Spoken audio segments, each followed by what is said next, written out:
खपली काढल्यावर काय होतं माहितीये का, जखम नीट होता आली पळबुवा की तिच्यावर खपली येत असती खपली. पण खपली आल्याच्या नंतर त्या जखमेचा बाजूचा भाग गुदगुद करीत असतो. म्हणून नखले हरामखोर येत, नखले हरामखोर येत. नखानी जरा शांत बसलं पाहिजे. नखानी हाताला म्हणावं गुदगुद करायलंय ना तर चोळीत राह. पण नीट झालेल्या जखमाची खपली हे नख काढून घेतेत, पुन्हा रक्तळीला लागत. इतके नख भडवे येत. तसे काही माणसं पण भडवे येत, ते दुसऱ्याच्या जखमा शोधित येत हरामखोर. विठाला विठाला. असे जर उकरे असतील तर त्यांना यम बरोबर त्याच्या पेचात बसवतो. भजन या शब्दाचा अर्थ चांगलं बोलणे. माझं मत आहे, एखादा रात्रभर भजन करीत असेल आणि एखाद्याचा अंतरा स्वर चुकला असेल आणि त्याला गुच्चा देत असेल तर समजायचं हे हरामखोर भडवाय. विठाला विठाला. ही गोष्ट इकडे लावायची नाही विद्यार्थ्याच्या बाबतीत.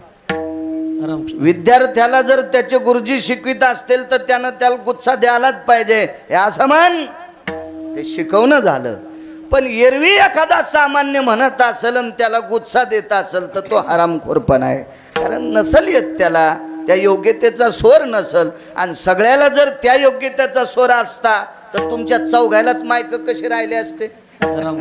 त्या कडीपासून इथरोक सगळ्याला दिले असते का नाही काका.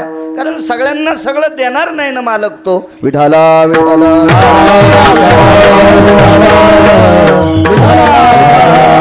म्हणून या मुखाने गोड बोलणं याचं नाव भजने. वाचे नारायण वदे तो सादर, काळपास साचार चुके जेने. वाया हा संसार करिशी हव भरी, काळाची तो फेरी निकट आले. हा संसार करत असताना, हाव म्हणजे आशा. आशा ज्याच्याकडे नाही का त्याला प्रेत म्हणतात. प्रेत म्हणजे मड. मड्याला कळत नाही बशिलय का झोपिलय, गरम पाण्यानं आंघोळ घालायलेत का थंड पाण्यानं, तांब्यानं घालायलेत का गाडग्यानं, चुलीवरलं पाणी एका बाहेरच्या गौऱ्यावर टेकलेलंय, काही नाही. मळ्यात नेऊन फुकलंय का मशानात फुकलंय का छतावर फुकलंय, कशात कोणते लाकडं आहेत काही कळत नाही, त्याला प्रेत म्हणतात. आशा नाही त्याला प्रेत म्हणतात. आणि ज्याच्याकडे जास्त आशा आहे त्याला गाढव म्हणतात. आशेचे बांधले, आशेचे बांधले, आशेचे बांधले, तुका म्हणे वाया गेले, तुका म्हणे वाया गेले.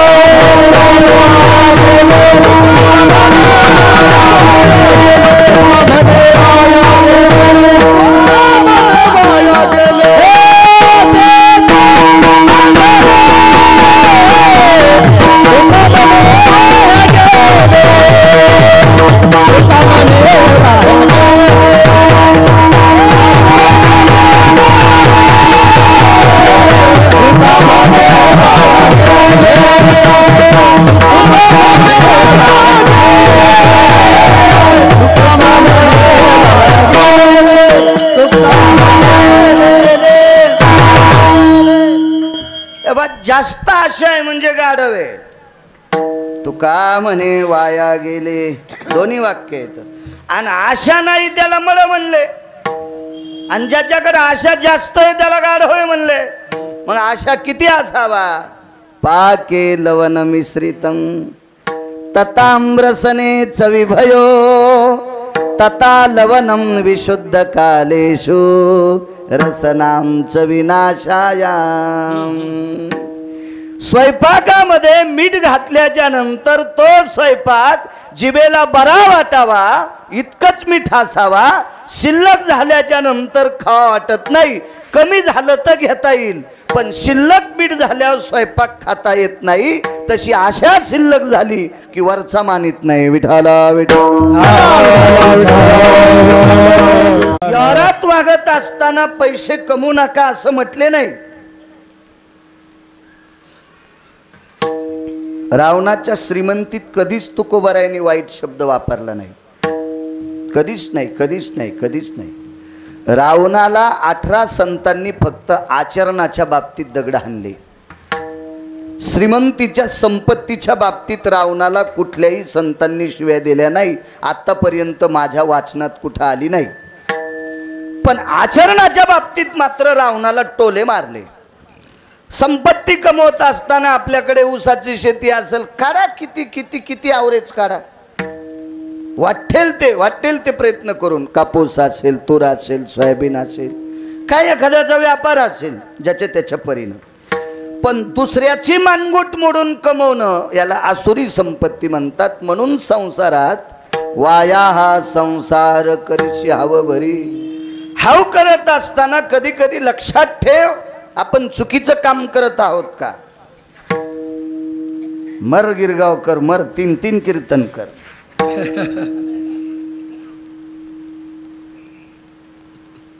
पण दुसऱ्याचे इचकू नकोस, इथं तो वाजून जाईल. तू 3 करायचे का दिवसात 4 कर. अण्णा काय त्याला दिली असून तुला मालकान ताकद, बोंबलत चल, फिरत राह, खाय गाडीतच भाकरीन, टाक पाकिट घरी. आमच्यावर घेतलं कसा उकळा येतो तुम्हाला. तुम्ही तुकाराम महाराजाचे चुलते आहेत का, हे का नाही. कशी खसखस पिकते आमच्यावर घेतल्यावर.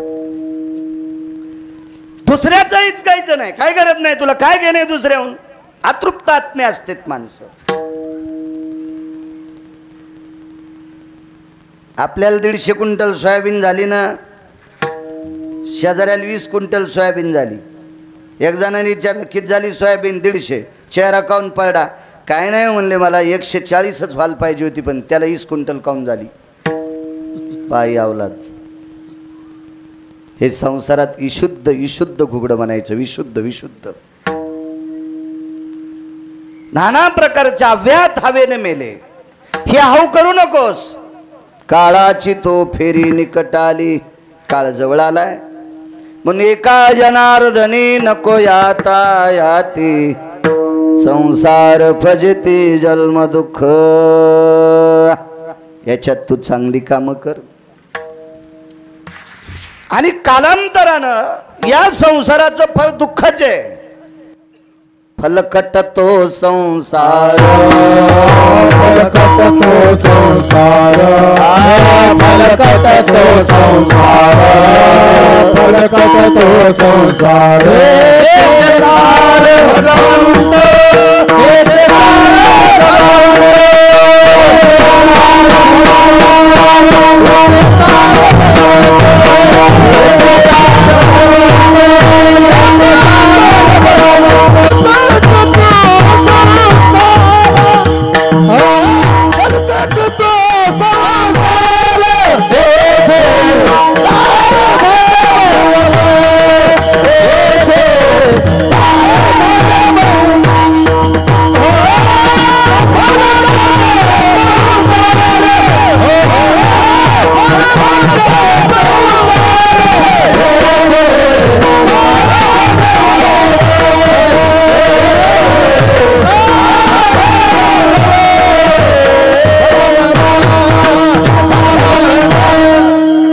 संसाराचं शेवटचं फळ फलकट आहे, दुःख आहे.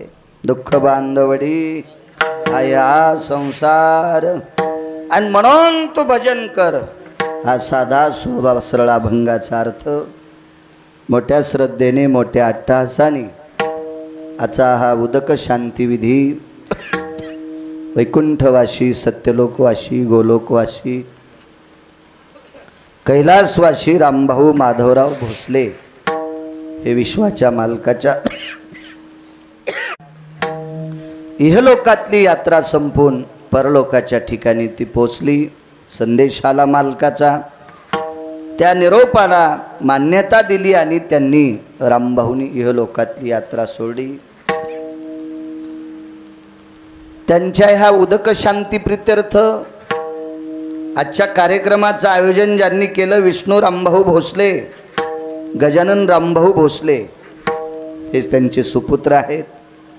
ज्या वडिलांनी आपल्याला लहानाचं मोठं केलं, कर्तव्याची, निष्ठेची गोड अशा प्रकारची झालर आपल्या सभोवती ती फलद्रूप केली आणि या विश्वात जगण्याचा सन्मान ज्या पित्याकडनं आपल्याला प्राप्त झाला त्या पित्याच्या ऋणातून वडिलांच्या ऋणातून आपण मुक्त होऊ शकत नाहीत, पण त्यांची आठवण त्यांची स्मृती त्यांच्या स्मृतीला उजाळा म्हणून आपल्या पुराण धर्म संस्कृतीमध्ये उदक शांतिविधी त्याला गोड पाटा कोणी म्हणते, गोड जेवण कोणी म्हणते, कोणी षण्मास म्हणते, असं नाना प्रकारचे त्याचे नाव आहेत, पण शास्त्रामध्ये त्याला उदक शांतिविधी असं म्हणतात. आणि या कार्यक्रमानिमित्त माझ्यासारख्या सर्वसामान्य अज्ञानी व्यक्तीला या ठिकाणी कीर्तन करण्याची संधी मिळते. माझं महत्भाग्य. तारखेच्या संदर्भात चे बोबडे महाराज, महारुद्र महाराज बोबडे तथा चे भोसले अण्णा आमच्या शेलूला पोलीस डिपार्टमेंटमध्ये फार दिवस होते. अण्णा 4-5 वर्ष होते त्यावेळेला आमच्या घरापासून 2दा संध्याकाळचा राऊंड असायचा. ते ड्युटीवर नसले तरी ते दुसऱ्या कॉन्स्टेबलला सांगायचे आणि 2 वेळेला घरापासून राऊंड असायचा. बऱ्याच दिवस आमच्या शेलूला अण्णांचं वास्तव्य झालं. तारखेच्या संदर्भात सतत संपर्क करत होते. गोड अण्णा तुम्हालाही धन्यवाद. इथे आलेली पंचकृषीतील सर्व श्रोते जनार्दन चे मारुतराव अण्णा असतील आदी करून बरीच परिचित व्यक्ती आहेत. सर्वांचे नाव पाठ नाहीत. या परिसरात कीर्तन असल्याच्या नंतर बरेच इथं बसलेली माणसं शक्यतो कार्यक्रमाला हजर असतात. अशा सर्व श्रोते जनार्दनांच्या चरणी गिरगावकराचा साष्टांग प्रणिपात. मृदंग महामेरू कमी वयामध्ये महाराष्ट्राच्या मातीमध्ये ज्यांनी फार मोठं आपलं नाव उंचवलं, या परिसराचं नाव आपल्या परभणी जिल्ह्याचं मोठं केलं, असं मृदंग क्षेत्रातलं रत्न आमचे कृष्णा महाराज आहेत. महाराजांनाही प्रणाम. गायन क्षेत्रामध्ये बुलंद तोफ असणारी आदरणीय आमचे सोपान काका बोबडे आहेत. गोड आवाजावर प्रभुत्व ते उत्कृष्ट कीर्तनकारसुद्धा आहेत. तथा महारुद्र महाराज बोबडे असतील, तथा हरिभक्तीपरायण मदन महाराज फटंगे असतील. गोड आवाजावर प्रभुत्व आहे. कमी वयामध्ये आवाजाला गोड अशी झालर आहे. मला गाता येत नाही पण कळतंय. सगळ्याच माणसांना भजे तळता येत नसते, पण चांगले झालेले सांगता येत असतात. अशी गोड आवाजाला ज्यांच्या गोड अशी सात्विक तात्विक झालर आहे आणि वारकरी व्यक्ती आहे, म्हणजे धोतर पण नेसतेत ते. महाराज तुम्हाला पौळ महाराज, मला वाटतं त्यांचंही नाव सोपान काकाच आहे. रामकृष्ण सोपान काका पौळ. वा गोड गोड. सोपान नावाची माणसं परभणी जिल्ह्याला जरा गोडच लाभले परमार्थिक क्षेत्रात. वा वा. चे सोपान काका पौळ तुम्हालाही धन्यवाद प्रणाम. महाराज काशीनाथ महाराज सील कळस फुल धसाडीकर हां गोड. त्यांनी मला 1-2 वेळेस कीर्तनाचा योग आलता तुम्ही तारीख घेतल्यावर. काशीनाथ महाराज तुम्हालाही धन्यवाद प्रणाम. या बाजूपासून संस्थेचे विद्यार्थी असतील त्या टोकापासून इथपर्यंत सर्वांच्या चरणी गिरगावकराचा नाक घासून प्रणाम. विठाला विठाला. काळ हा आत्तापर्यंत मी मगाशी बोलून गेलो, 7 लोक सोडून दिले तर एकालाही काळानं सोडलेलं नाही. तुकोबारायांनी सांगितलं, काळा मला खबरदार, माझ्याकडे येशील तर पाय. पण यम म्हणला, मालक मी तुमच्याकडे येत नाही, तुमच्या मनानच तुम्ही इथं थांबू नका. तुमच्या मनानच, पण तुम्ही इथं थांबू नका. तुकोबाराय म्हणले, पण तू येऊ नकोस मला न्यायला, माझं मी बघल. नाही तुम्ही तुमचं बघा, पण इथं थांबू नका. नाही थांबता आलं, जावंच लागलं तुकोबारायांना सुद्धा. नाहीतरी ही सामान्य लोक नव्हती ना. जगा काळ खाय आम्ही माथा दिला पाय, त्या काळाच्या डोक्यावर पाय देणारी माणसं होती. काळ गुलाम सलाम करी तुकया घरी राबतसे. तुकोबारायच्या घरी भांडे घासणारा काळ, धुणं धुणारा काळ, सडा टाकणारा काळ, वाटेल ती पडेल राबणे म्हणजे वाटेल ते पडलेली कामं करणारा काळ. हा काळ कुणालाही भेट नाही, न्यावं लागते. एक तुम्हाला प्रसंग सांगतो त्रेतायुगातला. एक नळ नावाची व्यक्ती आहे. खरं तर हा नळ नावाचा व्यक्ती म्हणजे योनीनं पशु आहे. मारुतीरायाच्या बाबतीत विचार केला तर मारुतीराय सुद्धा योनीनं पशु आहेत, हे मी म्हणावं नाही.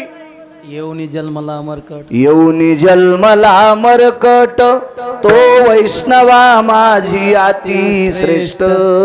हनुमंत मनावया कनिष्ठ, ऐसा पापिष्ट कोण आहे.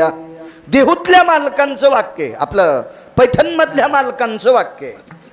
शांती ब्रह्म एकनाथ महाराज सांगतात, तो येऊनीनं पशु आहे पण वैष्णवा माझी अतिश्रेष्ठ. आळंदीतल्या मालकाने वानर शब्द वापरला.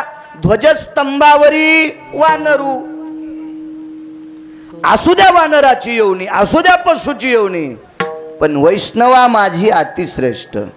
धर्मानां पवित्रयो धर्म संन्यासो पवित्रा. रक्तांबरांबरो काया कामाम दग्ध सकला स्थितो. वैशानरो दग्धान पुनितो यत धर्माम संन्यासो पवित्रयो. ज्यानं वासनेला कामाला विस्तू लावला असा 19 संन्याशापैकी प्रभावशाली संन्यासी, त्या संन्याशाला तुकोबारायांनी वंदन करावं. शरण शरण जी हनुमंता, शरण शरण जी हनुमंता, शरण शरण जी हनुमंता, शरण शरण जी हनुमंता. तुम्हा आलो रामदूता, तुम्हा आलो रामदूता, रामदूता, तुम्हा आलो रामदूता, तुम्हा आलो रामदूता, तुम्हा आलो रामदूता.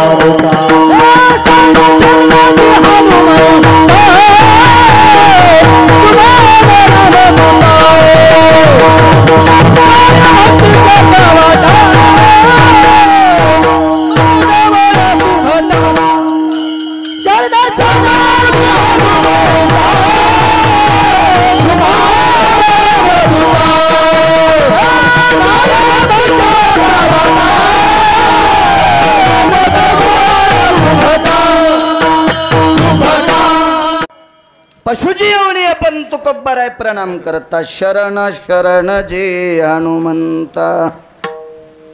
याच येऊनीत जन्मलेला नळ नावाचा वानर. येऊनी या काळ बैसला शिवसा सांगतोय.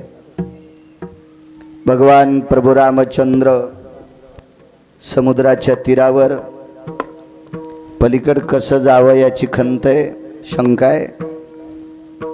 नळ नावाच्या वानराची कृपा झाली.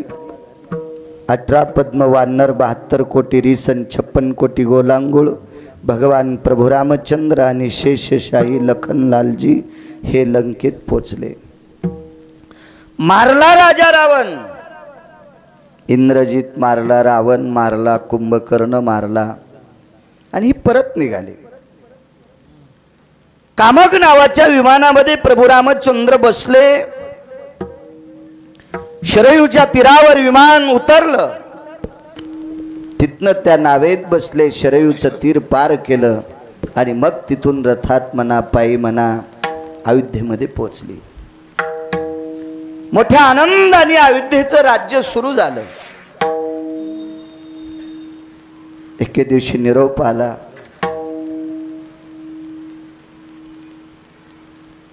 ते निरोपाची चिठ्ठी होती. किष्किंधेचा राजा सुग्रीव सुमंत नावाच्या प्रधानाच्या हातात निरोपाचं पत्र सापडलं. पत्राचा नियम आहे, ज्याच्या नावे असेल त्यानं पत्र वाचत असतात, त्यानंच वाचायचं पत्र. मधल्या माणसाच्या हातात आल्यावर त्यानं पत्र फोडायचं नाही, असा हा नियम आहे. भगवान प्रभू रामचंद्राच्या नावाने लखोटा होता त्या पत्राचा. सुमंत लगबगीने सुग्रीवानी धाडलेलं पत्र आहे. दरबारात प्रवेश केला, पण प्रभू दरबारात नव्हते, महालात होते. विचारलं, प्रभू कुठे आहेत? पाठीमागे. शक्यतो महालामध्ये सर्वसामान्य कामासाठी राज्यातला कुठलाही माणूस राजाच्या घरी जात नव्हता, दरबारात यायचे. राज दरबारात सगळी मंत्री, महामंत्री, सुमंत्री, प्रधान, प्यादे आदे करून सर्व असायचे. पण शक्यतो राजमहालामध्ये महत्वाचं काम असलं तरच एखाद्या व्यक्तीनं जावा, कारण ते काम अत्यंत महत्वाचं असलं तरच. हे काम पत्र आलेलं होतं, म्हणून सुमंत तात्काळ प्रभू रामचंद्राच्या महालात पोचले. प्रणाम केला. सुमंत जी, पत्र आले. कोणाचं पत्र आहे? आहे म्हणा, आहे खालच्या. सुग्रीवानी पत्र पाठवले. आवाज थोडासा गोड करा. सुग्रीवानी पाठवले पत्र. उघडला लखोटा.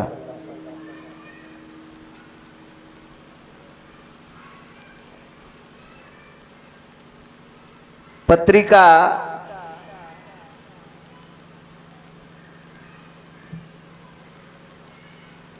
मसुदा लिहित असताना शक्यतो 10 ते 15% पत्रिका छापणाऱ्याला अजूनही कळत नाही. गोड जेवणाची पत्रिका आहे, याच्यावर वरी आधी काय असावा. मी आतापर्यंत किमान 5,500पेक्षा जास्त गोड जेवण, वर्ष श्राद्ध, पुण्यतिथ्या, याला 13वी 10वे असे कितीतरी कीर्तन केले, पण मला किमान 40% पत्रिका चुकीच्याच सापडल्या. त्याच्यावर काय असावा. आपल्याकडे एकच धडाका असतो, संप्रदायात देवाचा फोटोवरी टाकणे. मान्य आहे त्याबद्दल, पण कार्यक्रम कशाचा आहे? बारशाचा आहे का वाढदिवसाचा आहे? वाढदिवस तर ही पद्धत शक्यतो वारकरी संप्रदायात कुठेही जुमानलेली पद्धत नाही, ही नंतर माणसांनी लावलेली पद्धत आहे. पण आमच्या संप्रदायातली लोक पण बऱ्यापैकी वाढदिवस करायलेत. विठाला विठाला ही पद्धत आहे. बारस ही पद्धत आहे. वाढदिवस म्हणजे जन्मदिवस, आणि पुराणाच्या विषयानुसार जन्म जयंती ही त्याच व्यक्तीची केल्या जाती की ज्याला गर्भवासाचं दुःख नाही. ज्याला गर्भवासाचं दुःख नाही त्या व्यक्तीची जयंती करत जावी. जन्मला राघव आयोनी संभव, जन्मला राघव. हे देव आहेत का? हे अधिकारी लोक आहेत, यांना गर्भवासाचे चटकेच नाहीत.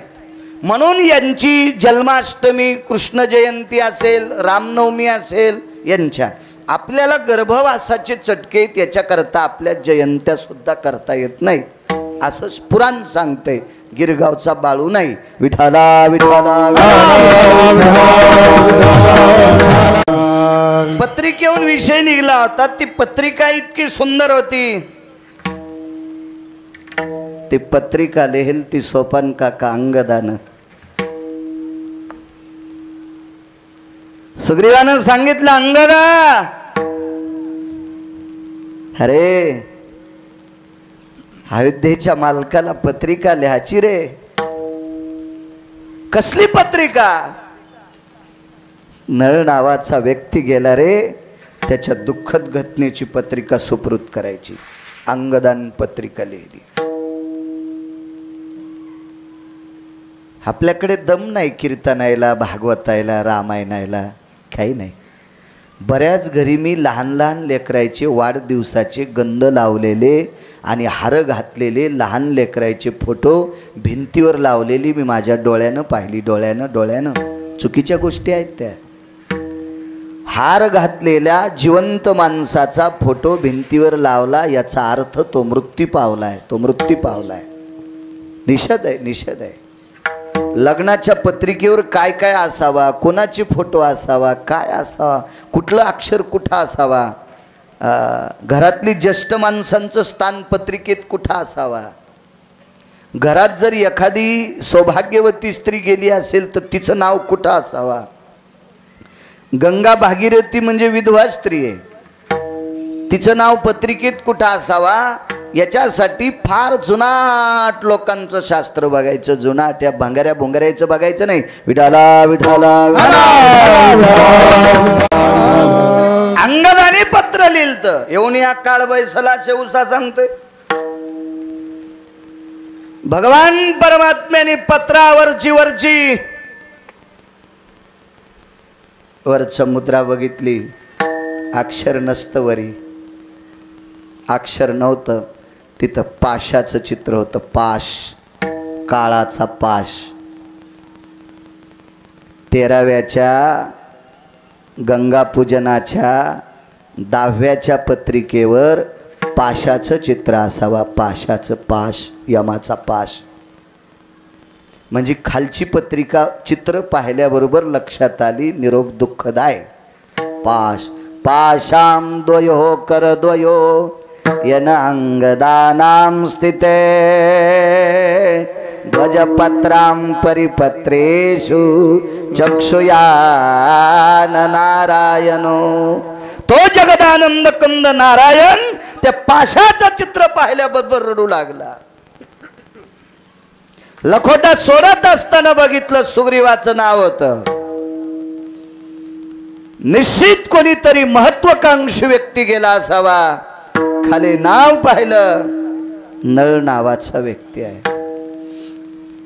रडू लागले प्रभू. आईसाहेब जवळ आल्या, सीताई साहेब सर्वच जण होती. कौशल्या माता होत्या, सुमित्रा होत्या, लखनलालजी होते, श्रुतकीर्ती, मांडवी, उर्मिला सगळे जण हजर होते. 12 शत्रुघ्न. प्रभू का रडता? देवानं सांगितलं, सीते तुझा शोध हनुमंतानी लावला, पण तुझ्यापर्यंत येण्यासाठी रस्ता नव्हता ग. ज्यानं रस्ता केला आणि मी तुला परत अयोध्येत घेऊन आलो ग. ज्यानं 1200 किलोमीटरचा रस्ता केला. 1200 किलोमीटर. सांगा 1200 किलोमीटर रस्त्याचं बजेट काय असेल? आपल्यापासून तर कन्याकुमारी किती बजेट असेल? पोळबा त्याचं किती बजेट असेल? आणि तरी पण त्याचे खड्डेच पडत आहेत. हो, आसलाममधला पुढारी तर रस्ता होऊ देतो, नाही तर तो पुढारी इचकाल्याला असल्यावर तितका तुकडा तसाच राहतो. अशा मधात अडचणी येतात ना ढवळ्या कपड्यावाल्याच्या. हो देत नाहीत ते मधला तितका तुकडा. पण 1200 किलोमीटर पर्यंत काय कोणाची मायवेली हिंसा इतका रस्ता अडवायची ताकद नाही कोणाची. ह्या कडेची त्या कडेला रस्ता. 100 योजन म्हणजे 1200 किलोमीटर रस्ता केला. त्या रस्त्यात ज्याचं फार मोठं योगदान म्हणण्यापेक्षा मुख्य व्यक्ती नळ होता. नळ. आणि त्या नळा तो नळ गेलाय. अहो नळ किती मुख्य आहे ते गिरगावकर काय सांगल बारीकशा तोंडानं. माझ्या तुकोबरायनी दखल घेतली. तुका म्हणे नळा, तुका म्हणे नळा, तुका म्हणे नळा, तुका सागरी तारी आल्या शिळा, सागरी तारी आल्या शिळा,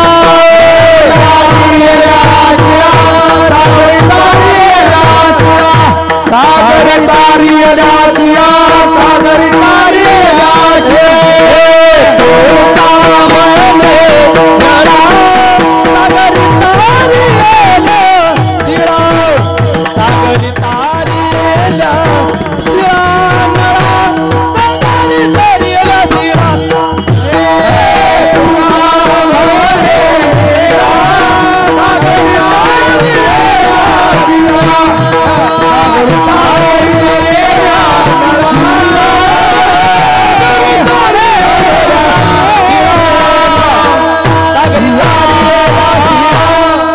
माझ्या देहूतल्या मालकांना ज्याची दखल घेतली तुकोबारायने. तुका म्हणे नळा, सागरी तारी आल्या शिळा. समुद्रावरची जेवढी दगड तरंगत होती ती फक्त नळ नावाच्या वानराच्या हाताने तरंगत होती. आणि तो नळ नावाचा वानर जात राहिला. आश्रमावर दिव्य असं तेजस्वी झाड आहे. त्या झाडाच्या बुडाला वट्टा आहे. त्या वट्ट्यावर स्फटिकाची शिळा आहे. त्या स्फटिकाच्या शिळेवर नळ नावाच्या वानराचं पार्थिव देह ठेवलेला आहे. किती लोक आले असतील? किती लोक 18 पद्म वानर असे बसलेले आहेत. गोलांगोळ असतील, रीश असतील, बसलेले आहेत सगळे. एक जण म्हणला, महाराज हे सदा 18 पद्म याच्यातले काही मेले नाही का?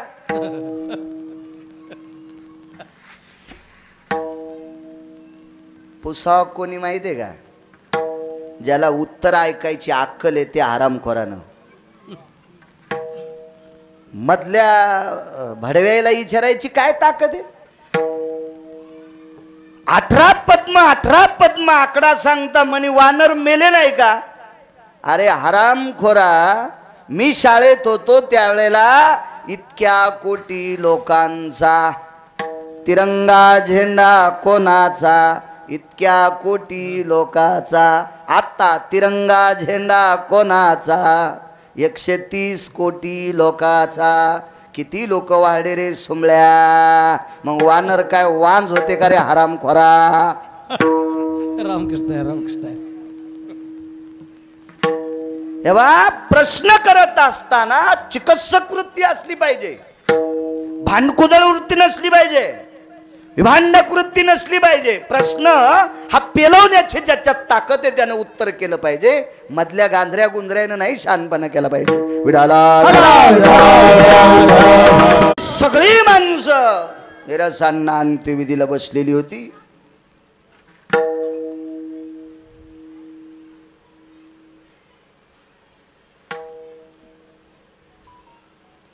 मारुतीराय बाजूला बसलेले होते. आपल्याला प्रेताला वारं घालण्याची पद्धत आहे. येऊन या काळ बैसला शेवसा सांगतोय. प्रसंग किती घोडे बघा पुराणातला. आपल्याकडे प्रेताला वारं घालीत असतात. मुलगी असेल, पुतणी असेल, कोण असेल, प्रेताच्या जवळ बसल्यावर वारं घालतात. प्रेताला घाम येत नसतो, पण त्या प्रेताला याच्याकरता वारं घालतात याचा जो सुखद स्पर्श कोणासाठी संपलेला असतोय म्हणून ती व्यक्त खेत करून वारं घालतात. मारुतीराय पुच्छाग्रे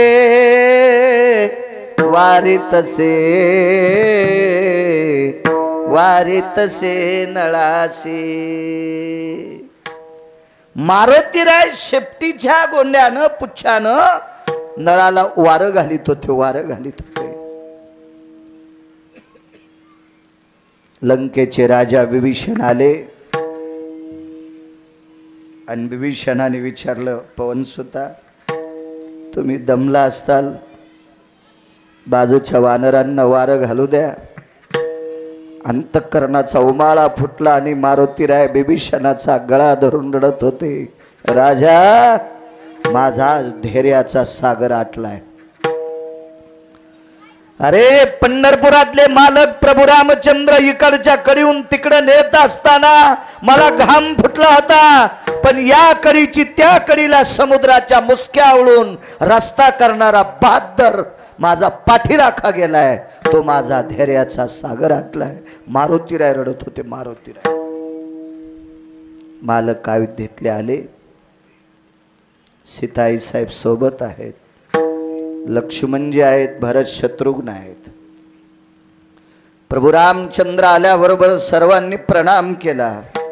सर्व वानरांनी.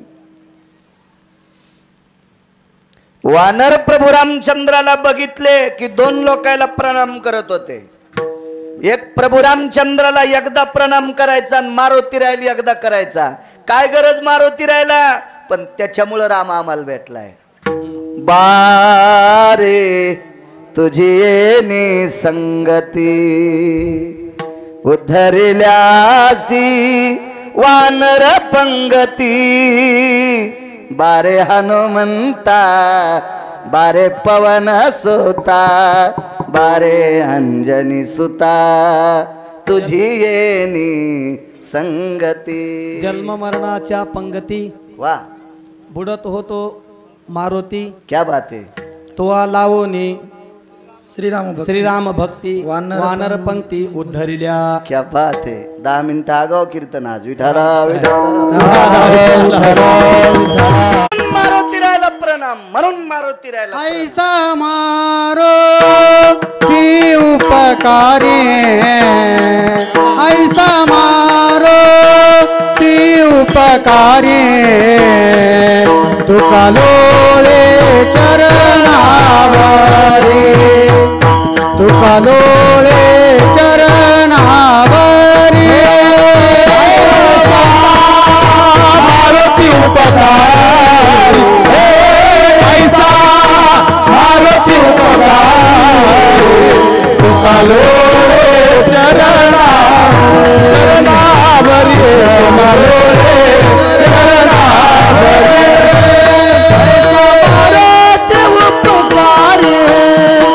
तुका लोळे चरणावरी तुका लोळे चरणावरी तुका लोळे चरणावरी ऐसा मारुती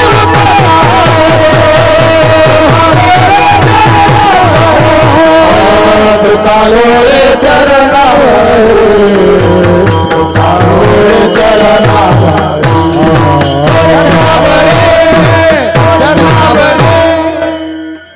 पायापाशी त्या माणसाच्या बसलं पाहिजे ज्याचे काम चांगले येतात त्याच्या पायापाशी. स्वाभिमानी माणसानं भांगाऱ्या भोंगाऱ्या हराम खोरायच्या बुटाडं उचलले नाही पाहिजे. घोगऱ्या खावा, आंबाड्या खावा, कन्या खावा, भाजीचे पिळे खावा, पण भडव्या लोकांच्या पायापाशी नाही बसावा. तुका लोळे चरणावरी मारुतीरायांच्या. काय पायात ताकद होती. अहो माणसं माणसांना परमार्थात आणू शकत नाहीत.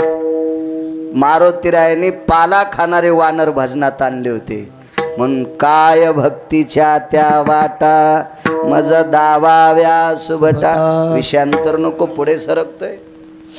इतका धीर पाठीराखा गेला. मारुतीरायाला प्रणाम करायचे. पंढरपुरातल्या मालकाला म्हणजे प्रभू रामचंद्राला प्रणाम केला. आता आंघोळ घालायची तयारी आहे आणि ही शेवटची आंघोळ आहे. ही आंघोळ घातल्याच्या नंतर नळाचा अंत्यविधी होणार होता. आता आंघोळीला पाणी कोणतं आणायचंय. आपल्याकडं तुमच्याकडं गंगा आहे. गोदावरी जवळ आली तुम्हाला म्हणून सर्व 349 गंगेमध्ये पवित्र गंगेचं स्थान आहे. वाची म्हणता गंगा गंगा सकल पापी जाती भंगा. गंगेचं अनन्यसाधारण महत्त्व आहे आपल्या संस्कृतीमध्ये. आणि हीच गंगा, गंगेला ताकद का किती मोठा अधिष्ठान आहे. गंगा आणि भागीरथी म्हणजे गंगेमध्ये बऱ्याच गंगा येत असतात. चंद्रभागेला सुद्धा चंद्रभागा गंगा, इंद्रायणी गंगा, ही गोदावरी गंगा, अशा ठराविक गंगा आणि भागीरथी ह्या दोन नद्या, ह्या दोन प्रकारच्या नद्या भगवान शिवशंकरानं डोक्यावर घेतल्यात. म्हणून मालकाच्या अगोदर जाणाऱ्या स्त्रीला सौभाग्यवती म्हणत असतात आणि मालकाच्या नंतर जाणाऱ्या स्त्रीला गंगा भागीरथी नाव देत असतात. म्हणून काही हरामखोर लोक विधवा स्त्रीला नाव ठेवत असतील तर त्या भडव्याला ही चपराके. विठाला विठाला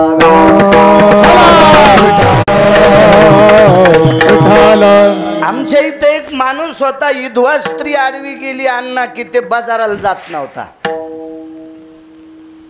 ते म्हणायचं काल वापस. तो म्हणे विधवा स्त्री आहे. हे असं मला दारे धरताना गवत उपटायचा नाद आहे, त्याच्यामुळे लांबत बघा कीर्तन, लांबत कीर्तन. मी सरळ सरळ पुढं तर नाही तर दुसऱ्या याच्यात गेलो असतो आता लोक, पण असं लांबतं ते. तर ते बाजाराला जात नव्हतात. म्हणलं काऊन बाजाराला जात नाहीत. गेली ती विधवा आडवी. एके दिवशी मांजर रडू लागली. म्हणलं काऊन रडायली. ते 4 दिवस झालं मला आडवा चाललाय म्हणून उंदीर भेटणं. हे मांजराला आडवा गेल्यावर याच्या पापामुळं उंदीर भेटत नाही. हे विधवा स्त्रीला नाव ठेवतो. नाव ठेवत जाऊ नका. कारण पत्रिकेव सुद्धा गंगा भागीरथी नाव आणि गंगा आणि भागीरथी शंकरांनी डोक्यावर घेतली. डोक्यातलं काढून टाकी जा, इथं तसा कोणी नसेल. पण जरी एखादा असला तर त्याला सांगतोय कान उघडून ऐक. ज्या बाईच्या पायातला काटा विटेवरचा मालक दाताने काढीत होता, त्या जिजाबाई म्हणल्या असत्या मला तुकोबारायच्या पुढं जायचं तर काय टप्पर होती थांबायची नाही. पण एवढा अधिकार जिजाबाईंचा, त्यांना सुद्धा मागं थांबावं लागले. मग एखादी स्त्री विधवा असेल तिला नाव ठेवायची एखाद्या भडव्याची काय लायकी आहे? विठाला विठाला. हा संप्रदाय श्रद्धेनं ओतप्रोत भरलेला संप्रदाय, अंधश्रद्धा नाही. या संप्रदायात श्रद्धेनं ओतप्रोत आहे. काही पण अंधश्रद्धा डोक्यावर घेत जाऊ नका. मग आता पाणी गंगेचं तर समुद्राचं स्नान केलं की सगळ्या गंगेच्या आंघोळी केल्याचं पुण्य मिळतंय असं पुराणामध्ये, शास्त्रामध्ये, वेदामध्ये, माझ्या संत वाङ्मयात अष्टादश संतांपैकी बऱ्यापैकी समुद्राचं नाव खर्च केले. स्वतःची वाणी समुद्राकरता खर्च केलेली आहे. सागराला अनन्यसाधारण महत्त्व आहे, फार मोठं महत्त्व आहे सागराकरता. मग त्या सागराचं पाणी आणायचा संदेश प्रभू रामचंद्रांनी वानरांना दिला. पाणी आणायचं. सुग्रीवाकडे काय कमी असेल? सोन्याच्या घागरी नसतील का? चांदीच्या घागरी नसतील का? पण प्रेताला नियम आहे. प्रेताला नियम आहे. प्रेताला हे मतकुंभानं स्नान घालीत असतात, मातीच्या गाडग्यानं स्नान घालत असतात. आपल्या याला गढूळ करायचा प्रयत्न करायचा नाही. संप्रदायाला गढूळ करायचा प्रयत्न जो करीन त्याच्या घराला कुपाटी लागल. संप्रदाय गढूळ करणाऱ्याला जो कोणी पैसे देऊन आणील त्याच्या घराला पण कुपाटी लागल. विठाला विठाला. म्हणून नियम कधी मोडायचे नाही. मागच्या लोकांनी जे आणलेत ना ते नियम आणायचे आपण. मला पाप वाटते माझं. मला काल त्या 4 फेब्रुवारीला ज्या वेळेला अपघात झाला, मला बॉयलजनला क्रॅक मी घेतोय, 15-15 दिवसाला इंजेक्शन घेतोय, पण ते जुळत नाही गॅप. मला सुद्धा माझं पाप वाटते. मला या वयात बसावं लागतंय. मी स्वतःचं पाप समजितोय. विठाला विठाला. असो. मग समुद्राचं पाणी आणायचं ठरलं. अनन्यसाधारण महत्त्व आहे सागराला. मग द्रोण तयार केले आणि सर्व वानरांनी सांगितलं सुग्रीव महाराज तुम्ही अंगदाला पाणी आणायला लावता, पण या नळाची सेवा केली, आम्हाला शेवटची सेवा घडावी. आम्ही स्वतः आणलेलं पाणी आम्हाला नळाच्या डोक्यावर टाकायचं. मग द्रोण तयार केले. द्रोण ते वनात राहणारी लोक होते. काय द्रोण त्यांना करायची काय अडचण होती का? आपल्याकडं पित्र वगैरे काही कार्यक्रम असले की 5-50 माणसं जेवायला असायचे. पळसाच्या पानाचे द्रोण असायचे. पुन्हा दुसरं एक झाड मला आठवणं, हे मोहाचे पित्राला, ते मोहाला ती पंत्रावळी वेगळी पित्राला. पण एरवी माणसं जेवायला पळसाच्या पानं, केळीचे पानं, केळीला शिवायची गरज नाही पण पळसाचे पानं आणि अजून असे 1-2 पानं माझ्यात लोक येते ना. आता ते लई दिवस ह्या पत्रवाळ्या आल्या तेव्हापासून विसरलं ते काका. मग मग त्याला लिंबाच्या उन्हाळ्यातच त्याच्या जुड्या करून फाचे त्या काढायच्या आणि त्या लावायच्या, हलकडीला अडकवायचे. त्या पुन्हा त्याला वलसर होऊ देत नव्हते, त्या खुडत नव्हत्या. मग त्याच्यामुळं त्या कडक राहावा. इतकी माणसं चतुर हुशार असायची, सात्विक असायची, तात्विक असायची. आणि मग ते द्रोण लावायचे. तर वानरांना कसे द्रोण लावता येत असतील कल्पना करा. किती चतुर ते रानात राहणारे येतं. मस्त द्रोण तयार केले आणि सागरामध्ये द्रोण बुडवायचा आणि घेऊन यायचा. त्या मंडपाच्या बाहेर त्या नारळाच्या झाडा इतकं एका वट्यावर नळाचं प्रेत टेकलेलं आणि इथं वानर आले सोपन काका की द्रोण फुटायचा, द्रोण फुटून जायचा. आता येऊन या काळ बैसला शेवसा इथं बघा. आता तो द्रोण फुटायचा. लाखो द्रोण फुटले, लाखो द्रोण फुटले, लाखो. तर सुग्रीव इतका रागावला. कारण म्हणे तुमचे नख इतके पागल आहेत का रे? तुम्ही नख टोचायले? नखागरो नैवस्ति जायम द्रोणाति भंगा भयो आपांपति निरायम ओखदश्य जायते. हे आमचा एकाचंही नख लागत नाही, आम्ही बोट लावित नाहीत, पण अचानक द्रोण भंग पावतो आणि आपांपती म्हणजे समुद्राचं आलेलं पाणी सांडून जातंय. लाखो वानरांनी द्रोण आणले, पण पाणी मात्र नळापर्यंत पोचलंच नाही. मग दोन लोक एकत्रित आले, मारुतीराय आणि प्रभू रामचंद्र. आंघोळ घालायची कशी? आणा म्हणले घागरी. आता सोन्याची घागर आणली, सागरात बुडिली की फुटायची. कोण्याही धातूची घागर बुडवा, सागरात बुडिली की फुटायची. मग मारुतीरायाने सांगितलं, देवा एक बोलू का? या समुद्राची आंघोळ नळ स्वीकारित नाही. नळ नावाचं वानर समुद्राच्या पाण्याला स्वीकारित नाही. सगळ्या गंगेची आंघोळ केल्याची ताकद समुद्राच्या आंघोळ केल्यावर मिळती, पण त्या सागराचं पाणी नळ नावाचं वानर स्वीकारित नाही.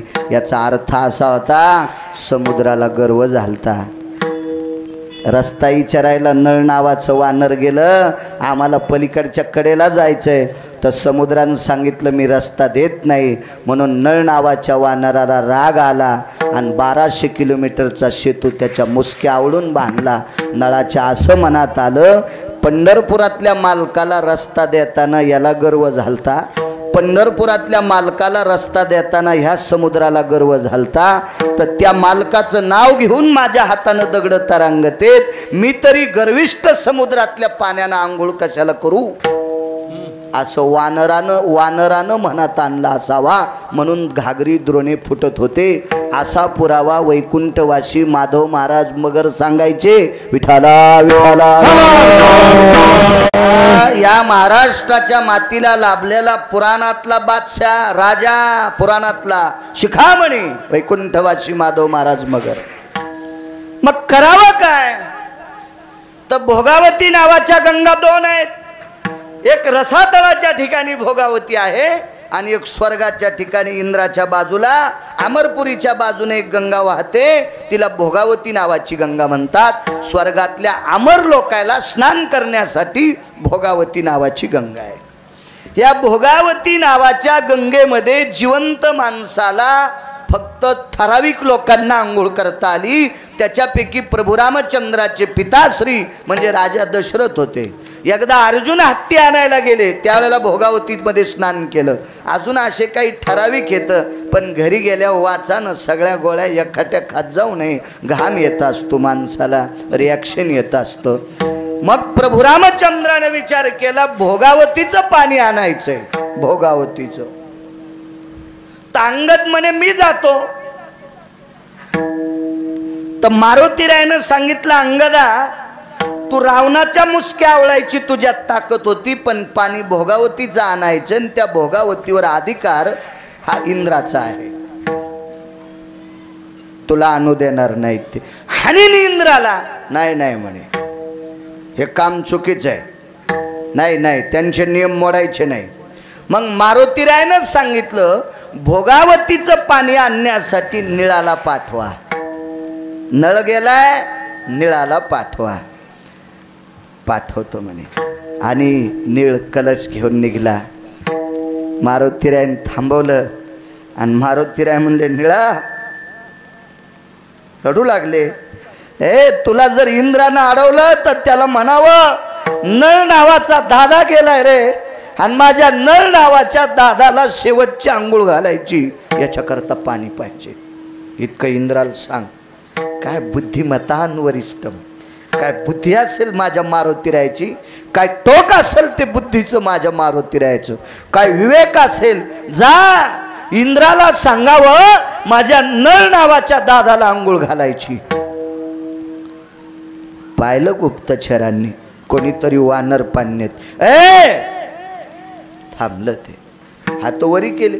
हातवरी करणे म्हणजे नम्रतेचं लक्षण आहे. नम्रतेचं युद्धात शस्त्र संपलं की हातवरी करीत होते. कुत्र माहिती आहे ना तुम्हाला, एक कुत्र दुसऱ्या गल्लीत गेल्यावर तिथले कुत्रे जर बळकट असले तर हे कुत्र कष्टा घालीत आहे. त्यानं दोन्ही पायाच्या मधात शेपूट घातली की दुसरे कुत्रे त्याला बोच करीत नाहीत, भेल समजायचं. हातवरी केले निळाने वरी हात केले. चाल राजाकडं. दरबारात उभं केलं, मान खाली घातली. चेहरा दुःखी होता, भाऊ गेलता. हो, दुःखी चेहरा होता, भाऊ गेला. इंद्राने विचारलं, का रे कोण? निळ आहे. तो नळ आहे. त्या नळासाठी मी स्वतः पाणी आणलं आणि इंद्रानं पाणी आणून घातलं. हत्तीच्या 7 सोंडेत घागरी होत्या. ऐरावत नावाचा हत्ती 14 रत्नापैकी एक 7 सोंडेमध्ये घागरी होत्या आणि भोगावतीचं पाणी घातलं आणि नळाचा अंत्यविधी झाला. दृष्टांत संपला. भोगावतीचं पाणी एकदा मृत्यूलोकामध्ये गणपती बाप्पा महाभारत लिहिण्यासाठी बसले. विशेषण सांगतोय तुम्हाला, महत्त्व कशाला असतंय. गणपती बाप्पा महाभारत लिहिण्यासाठी बसले. महाभारत सांगायला व्यास बसले. श्रीमूळ वेद व्यास भगवान 1.25 लक्ष भारत केले निर्माण. तया प्रति प्रश्न केला जन्मे जयान. समूळ सांगा मजला पूर्वज कथन. 1.25 लाख श्लोक महाभारताचे हे श्लोक लिहित असताना शाही कोरडी झाली. या शाहीत पाणी टाकण्यासाठी गणपती बाप्पानं सांगितलं भोगावतीचं पाणी आणा. इंद्रानं दिलं नाही. इंद्रानं दिलं नाही. सरस्वतीला 2 पुराणाचा मतितार्थ लिहायचा होता. सरस्वतीला सुद्धा भोगावतीचं पाणी नाही. ब्रह्मकन्या विद्या धात्रीम रसना प्रिय हो जिवागृ तताम जगयम न्यायाधिष्ठितम कृती इतिनाम सरस्वतीस्ततेवचा वहनत्रयो हंसवाहिनी. तिला सुद्धा पाणी नाही. पण पाला खाणाऱ्या नळ नावाच्या वानराला इंद्रानं स्वतः भोगावतीचं पाणी द्यावा. किती मोठा इंद्र असेल. अहो समुद्राला लात मारणारा नळ किती मोठा नळ असेल. किती मोठा नळ. देवानं त्याची दखल घ्यावी. किती मोठा नळ असेल. पण याही नळाच्या बाजूला उशाला काळ बसला. म्हणून पैठण मधले मालक पहिल्या कडव्यात म्हणतात काळ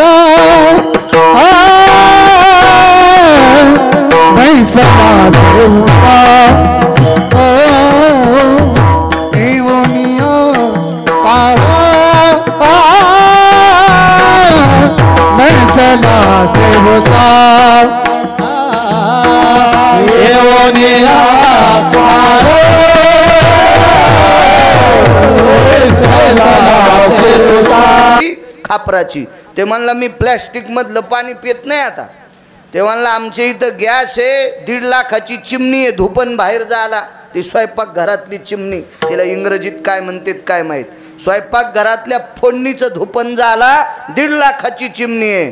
पण त्या गॅसवर गाडग्यात वरण शिजिती माय बायको. ते म्हण लागला त्याला 1.5-2 कोटीचं घर आहे. म्हणजे जुन्यावर आलेत आपले लोक.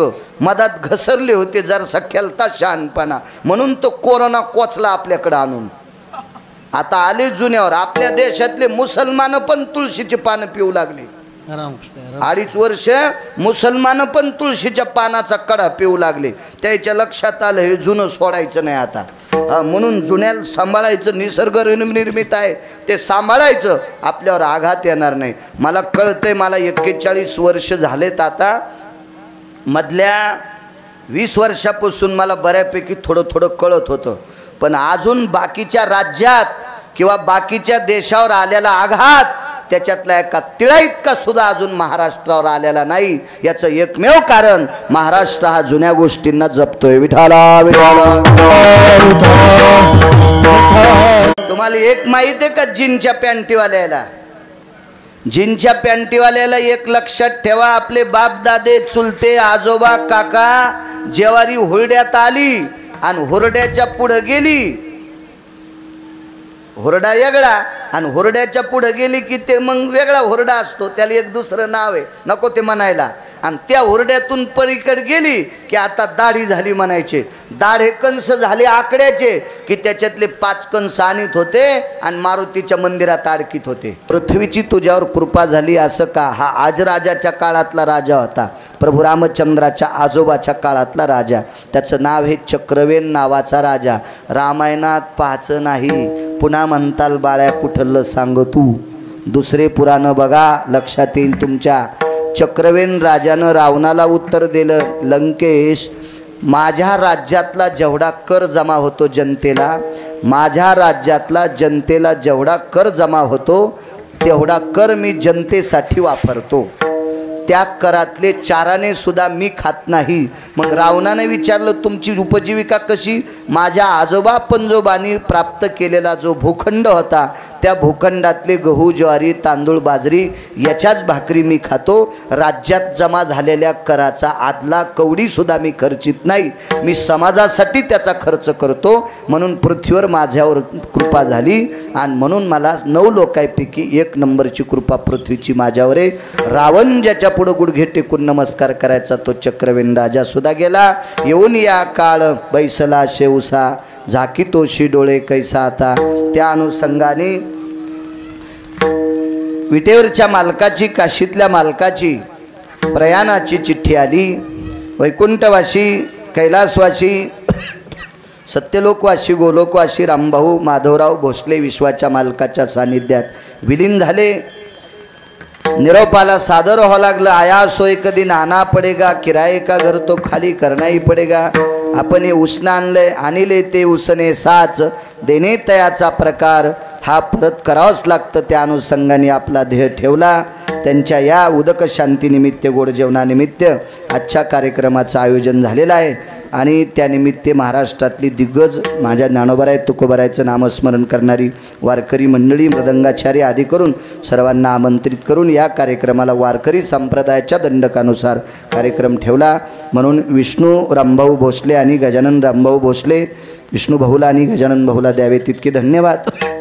आपल्या वडिलांच्या स्मरणानिमित्त, आठवणीनिमित्त त्यांच्या आठवणीला उजाळा द्यावा. 4 पात्र आपल्या दारात उठावे, देवाचं नामस्मरण व्हावं आणि त्यानिमित्तानं आपल्या वडिलांच्या आठवणीला उजाळा मिळावा म्हणून या दोघांनी हा उदक शांतीचा कार्यक्रम ठेवला.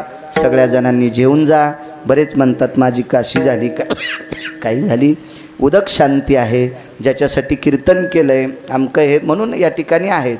त्याच्यासाठी फक्त एक विधी असतो. नारायण नागबळी केल्याच्या नंतर कुठलंच खाता येत नाही. त्याला परान्न वर्ज्य म्हणतात. 40 दिवसाकरता परान्न वर्ज्य करावं लागतं. आपतेष्टी, त्रिपिंडी, आपतेष्टी, त्रिपिंडी, नारायण नागबली आणि कालसर्प शांती असं पुराण सांगतंय म्हणून इचकायलो. माझं मत नाही. लोक म्हणू नका हे अंधश्रद्धा ठोकायला लागलाय म्हणून. अद्याप नाही. आपतेष्टी, त्रिपिंडी, नारायण नागबळी आणि कालसर्प शांती हे केल्याच्या नंतर भाऊ व्हायला निघला असेल तर त्याच्या घरची पण 40 दिवस भाकरी खाता येत नसती. असा नियम असतो फक्त तेवढा. त्याच्या व्यतिरिक्त नियम सांगितले यत्याला, योग्याला, जप्याला, तप्याला. आपण संसारातले भरके माणसं आहोत. बरेच लोक धाब्यावाल्याचे बिलं देत नाहीत. ते धाबा सोडून दुसऱ्याकडे उधारी करायला सुरुवात करतात. ते पण म्हणतात मी इथलं खात नाही, हरामखोरा तुही लायकी नाही. असं काही म्हणायचं नाही. अद्याप नाही, अद्याप नाही. ज्याच्यासाठी भजन होतंय ते अन्न नसून प्रसाद असतो. त्याच्यात कसल्याही प्रकारचा दोष नसतो. राहिला काशीचा विषय तर तू ज्याच्या संग काशीला गेला त्याचे तिकटाचे पैसे दिले नाहीस. तो त्याच्या संसार फजितो जन्म दुःख वाचे नारायण वदतो साधन वाचे नारायण वदतो साधन. संसार फजिते जन्म संसार फजिते जन्म दुःख वाचे नारायण वदतो साधन वाचे नारायण वदतो साधन. काळ पास साचार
चुके जे काल पास साचार चुके जे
सुखे जने